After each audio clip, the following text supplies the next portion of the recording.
Welcome back to chapter 2 of 20K20. I'm your host, Orange. Um, w- welcome to, welcome to chapter 2. Let's go through. I was annoyed with you. I wouldn't say I was mad, just annoyed. You know how much I love football and how much I love invention. I can even appreciate the occasional chaotic element, but any game of considerable size, especially this size, has to be smartly built. But you have to think of the audience, especially the players. Well, nobody's making them play this. They like what they like. I know. Listen, I'm not taking that away from them, and it's clear how much this means to you. I felt bad about reacting the way I did, so I figured I'd take the rest of the night off, look at the stars for a while, watch the sunrise. Problem was, I'd only come out of hibernation for a few hours, and my quantum channel hadn't fully come back online yet. So this morning, I just watched it from out here. From out there? You're cruising at 7 miles a second, right? 7.6 miles per second, yes. You've been out there for like 18,000 years, so that would put you 4 trillion miles from the sun? Yeah. Um, 4,399,696,005,087 miles. Now it's 4,399,696,005,849. Now it's 4,399,696,005,089. Now it's 4,396,696,005,933. Now it's 4,396,696,005,975.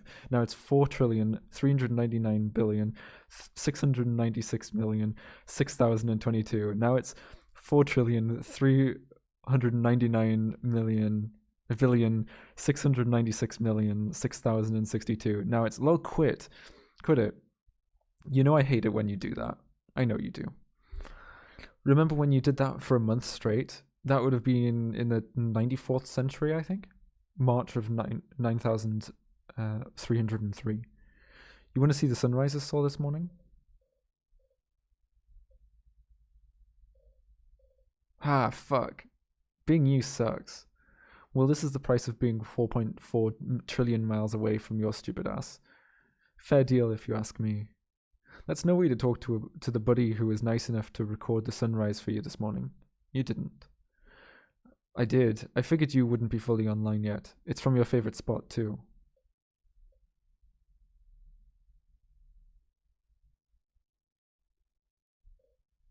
Oh my god, Husky Stadium. Look at that. This is my first real sunrise in 2,000 years. Thank you. Hope you don't mind. I forgot to remove the field overlay. No, it's okay. Look at... Wow, it goes across Union Bay and then up the mountains. Oh, did you give 9 the reorientation exam? Yeah, they're taking it now. I mean, 9 clearly seem to have had their bearings, but I figured it out. I figured it was a good idea just to make sure. Looks like they're acting it so far. Section 4. Essay questions. All answers are required. In broad terms, please describe the period of human history between the years 2026 and 220. All answers are required. In 2026, for reasons that are still not understood, human beings stopped aging, stopped becoming ill, and stopped being born. Thereafter, advanced nanotechnology was developed that protected all human life on Earth from physical harm, effectively rendering humans immortal beings. This led to post-scarcity societies in which physical, political, and economic conflict effectively vanished. Human ambitions then shifted to territorial expansion and technological advances. In the former case, it quickly became apparent that extraterrestrial exploration was infeasible.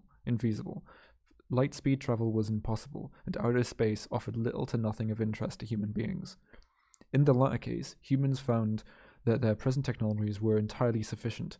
Further advances were seen as at best unnecessary and at worst erosive of their culture and lifestyles.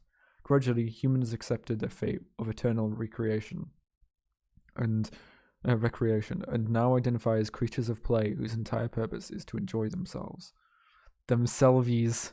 Themselvies. Themselves. Is that right? I don't think there is an E. Okay, anyway, sorry. Often via sports and games. Thank you. Okay. Your answer is very much appreciated. Hope you're doing well. Juice, did you write this test? I know this is you. Okay, bye. Bye. Hello again. This is the test speaking. Fuck you, man. Would you like to be friends with me? It is very lonely being a test. The essay question in the is the closest I've ever gotten to a conversation.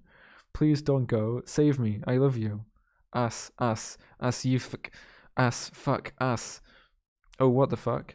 I already wrote us a perfectly good exam. You just have to fuck around at every opportunity. Every single opportunity. I'm happy to apologize every time I do something like this, but but know that I don't plan to reflect on my actions or change my behavior in any way. I'm just gonna say, I'm sorry, and then keep doing the same shit. Cool? Not cool. No, not cool. That wasn't a question. I was just remarking that it's cool that I'm like this. Okay, you owe me another pretty sight now. Yeah, okay. We don't even have to leave the neighborhood. Here's the Wazoo field running past Mount Rainer. Nice. I can't deny that it's a beautiful field. I'd love to be able to look at this and like it. So you know what? Sell me on this game. Take your best shot. Okay. I've spent centuries trying to figure out how to talk to you about this, so pardon me if I'm a little nervous. I'm not an intimidating person, unless good taste intimidates you. It does. That's the fucking problem here. Ha. Okay, when we drew out the blueprints for the field, the rules we followed were extremely simple. These were more or less the rules they followed when they developed game 96249. Oh boy. Okay, that's... Ooh. Okay. Huh. Doesn't go anywhere. Oh, I know what they've done. They've linked it wrong. I think that should be here. No? Oh, they've broken something, haven't they? Okay, getting back to it. No, that game was artless crap, and its rules had nothing to say about anything. I loved it. But this, upon the sight of it, Satan himself flees in terror, to the comfort of his simple pentagram. College football is back, baby. Whew. We built this horror not by breaking the rules, but by following them, simply following the lines they painted so faithfully. It's resulted in a field that stretches a combined 236,463,206 yards. That's longer than 130,000 miles. The amount of land it claims is more than double the size of Delaware. R.I.P. to Delaware, by the way. We don't say that enough. I thought your pet theory was that Delaware never existed. It was for a long time, but then, after 17,000 years, I finally talked to someone who'd actually been there. My new theory is that Maine never existed. Now, even for a glorified computer like me, it doesn't quite make sense to me that it claims 4,000 square miles. Look at these stringy little fellas. How could it possibly?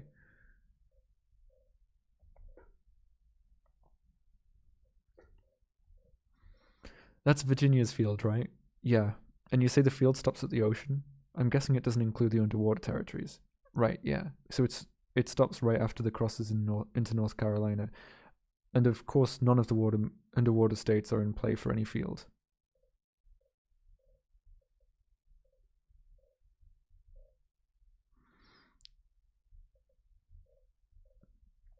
This leads me to the elements that led to the creation of this field. See, if people planned everything centrally and acted monolithically, you'd imagined all the fields would be laid out at the same angle, right? They'd probably all face perfectly north-south. None of the fields would intersect with one another, and the game would be impossible to play. Thankfully, people built their stadiums in all kinds of angles for all kinds of different reasons. I've done my best to distill these reasons into 6 guiding elements. These are the 6 conditions and the behaviors that effectively built this field. the sun. 1. The sun. 2. The earth. 3. Humankind's appreciation of beauty. 4. Humankind's desire for order. 5. Humankind's avarice. 6. Humankind's disunity. First element, the sun. Now, the most common misconception about the sun is it's a jolly goblin who helpfully pours raisins in your cereal. This is false. Cereal boxes are responsible for a host of misconceptions, but that one might be the most fundamentally wrong. The sun, in fact, influences the orientations of football stadiums more than any other factor. If you ignore the maps and the fields and look only at the stadiums themselves, they at first resemble confetti. Oh. But closer inspection reveals that almost all fields either face some variant of north-south or northwest-southeast. These orientations are optimal if you want to keep the sun from getting in the player's eyes. In particular, northwest-southeast is most effective. Stanford Stadium is a brilliant example of this. If you're a Stanford receiver running a quarter fade route to the back of the end zone at 3 p.m. local time in mid-October, this is what you see. The sun is hanging out there above the press box, well out of your field of view. It won't get in your eyes. This is great, because if the player drops the ball, they won't be able to blame the sun, and will likely foist the blame on the quarterback. This creates internal strife, one of my favorite things about football. Here we... Second element, the climate. Here we see two stadiums.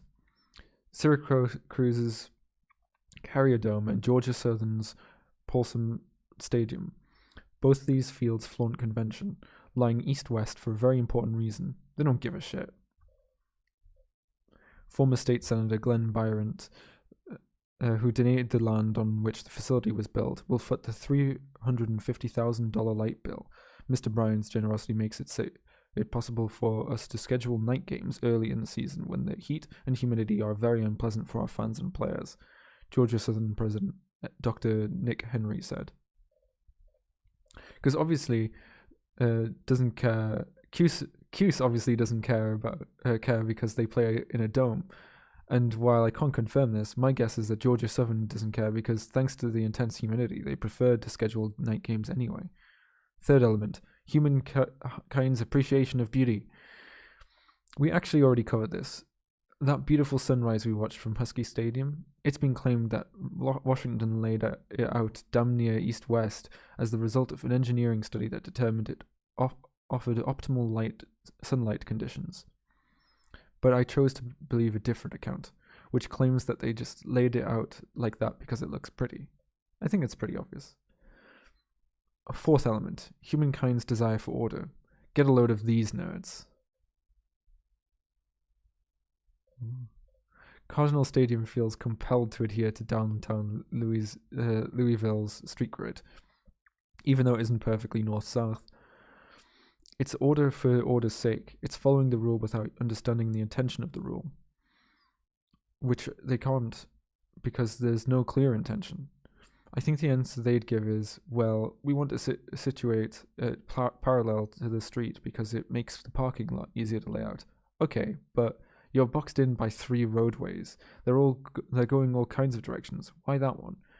Seems like everyone has a different answer for why Louisville's street grid is slanted like this. I've looked at some old maps, and as far as I can tell, this all started because in the 1970s, some ding-dong set up a farm by the river at this angle. What was he thinking? I have no idea. What he was thinking, I have no idea. Maybe he surveyed poorly. Maybe he correctly concluded that it didn't fucking matter. But thanks to him... Oh. Louisville's field runs to this little bitty island of Michigan, which turned out to be a great spot to hide their footballs. Back when they had them, anyway. They were actually a pretty strong contender at one time. They had 4 footballs back in the 19,200s. 19K200s, maybe? I don't know. 920... 19,002. I'm not going to bother. 19,200s. Of course, they went to shit after that, but fact remains this field bore witness to a significant chapter in history of the grandest football game ever played, all thanks to that ancient doofus and his weird farm. This is beginning to dawn on me. This game was unintentionally designed by countless numbers of people who had no idea what they were building, people who, like this farmer, had never even heard of American football because it didn't exist yet. Yes, one player once said that they were playing on the field of our mothers and fathers built for us, for better or for worse. Of course, which leads us to fifth element: humankind's avarice. Okay, test over. I quit. What did I just walk into? Oh hey, Juice is giving a lecture. Goodbye. Wait. It's cool. It's actually oddly fascinating. You too? I thought you hated this game. Oh, I think I still do. Hey, I think you showed up just in time. You might want to stick around for this part. You know what? I think I've had enough out of you today. Section 5. Observations.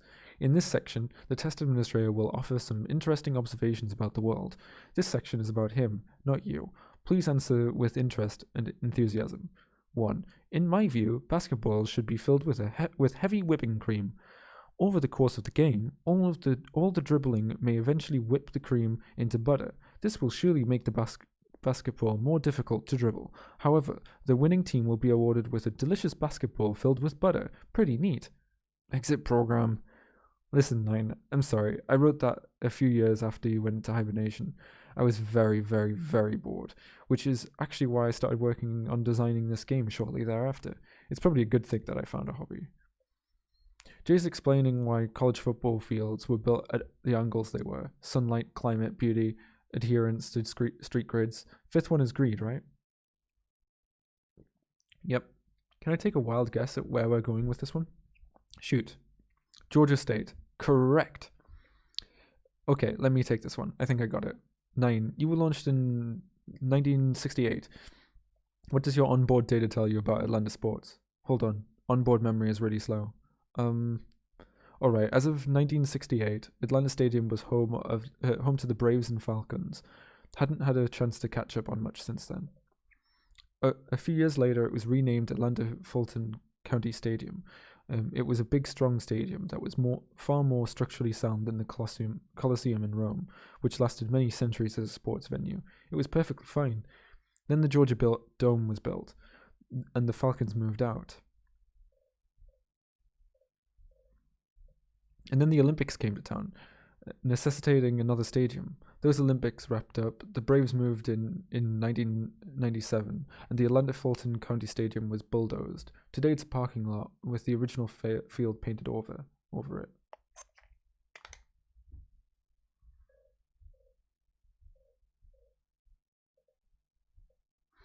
Fast forward to the 2010s, Georgia State has started a football program, and their team shares the Georgia Dome with the Falcons.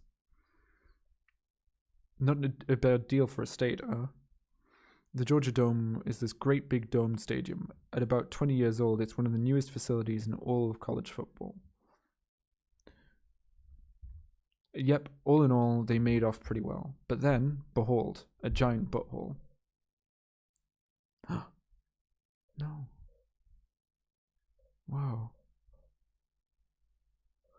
Ah! Ha ha ha ha ha! Every single fucking time I laugh. Every time. It's an asshole. It's an asshole.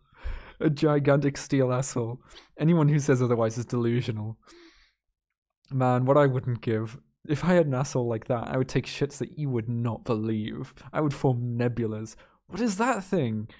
Sometimes I forget how much you haven't caught up on. It's a delight. That is Mercedes-Benz Stadium, home of the Falcons. Every day, architects went to work, sat down, designed this thing, and thought, I'm not drawing a butthole. Taxpayers read the news and nodded, we are not funding a butthole. Construction workers labored for years, seething through their gritted teeth, we are not building a butthole. And then, one day, they realized they built a butthole. You know what I always say? Buttholes are like assholes. You guys are making this up. This is a stunt. Hand to God. Look it up for yourself. The Georgia Dome, a building that at age 25 was barely older than the college football players who called it home, was demolished. There was nothing wrong with it. The Falcons just got tired of it. Meanwhile, Georgia State suddenly needs a new home. But they're in luck because at about the same time, the Braves do the same thing. From foreground to background. It's like a molding snake.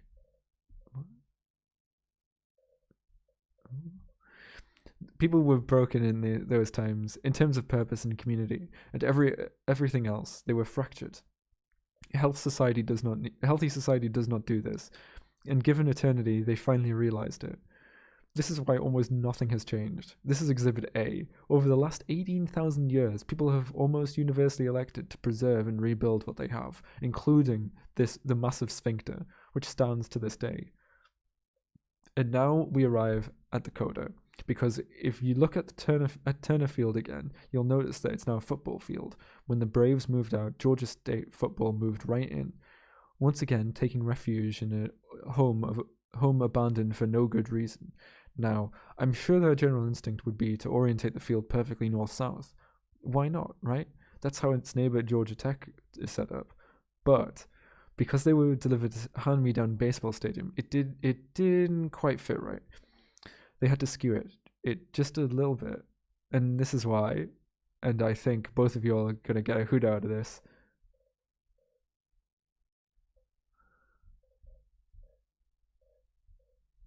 The Georgia State field runs directly over the rings in Centennial Park, the symbol of the Olympics, the very thing that set all this shit in motion.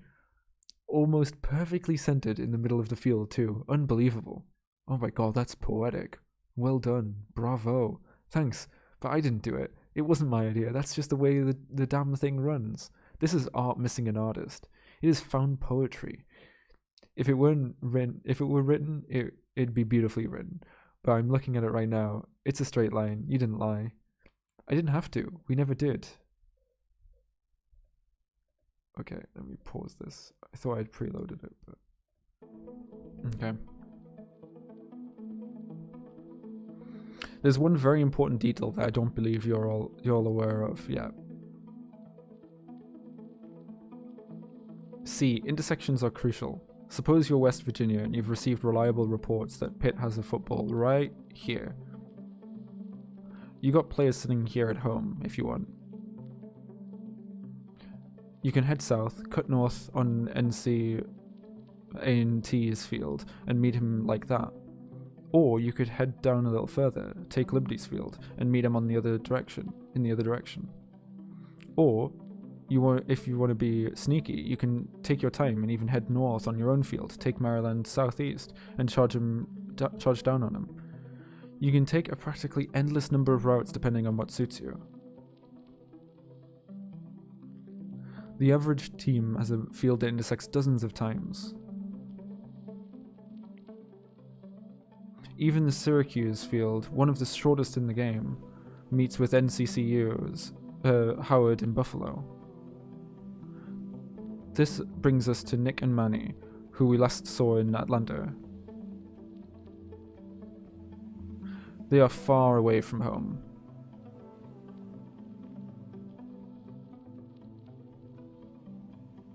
In fact, they play for San Diego State. Their home field sits here along SDCCU Stadium. They were supposed to have a new stadium built for them, but plans fell through. They've stayed here ever since. Want to know how many intersections they have? 0. What? The field runs into the US-Mexico border just 5 miles away from Boise State Field. They surveyed it again and again, every time hoping we got the angle just a little bit wrong. Nope. You said players aren't allowed to leave the field. If that's true, how come Nick and Manny are all the way out there? Well, we left a little something in the rulebook for them. Not exactly a cheat, more of a loophole. Imagines it's possible to exploit right now. Nobody knows about it, but no one imagines it's possible to exploit right now. I'll fill you in on how it works. But there's 2 things you need to know about this scheme. If Nick and Manny can actually pull it off, one, it will be perhaps the greatest moment in the history of college football. 2, it will fuck everything up.